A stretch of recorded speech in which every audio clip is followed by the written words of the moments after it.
সত্যিকার মায়া কখনো কোনো কথা দিয়ে ভোলানো যায় না, মোটিভেশন দিয়ে ভোলানো যায় না। সত্যিকার মায়াটা আল্লাহর পক্ষ থেকে আসে। বান্দা হাজার চেষ্টা করলেও মায়াটা ওভারকাম করতে পারে না, ঠিক কিনা বলেন?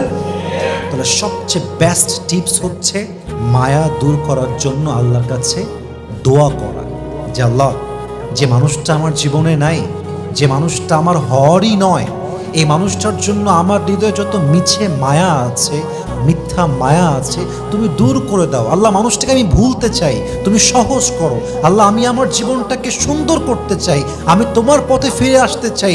আমি কোনো বেঈমান গাদ্দারকে ভালোবাসতে চাই না, আমি জাস্ট তোমাকে ভালোবাসতে চাই। এই দোয়াটা করবেন, দেখবেন যে আপনার দোয়া অচিরেই কবুল করবে একজন, তিনি কে?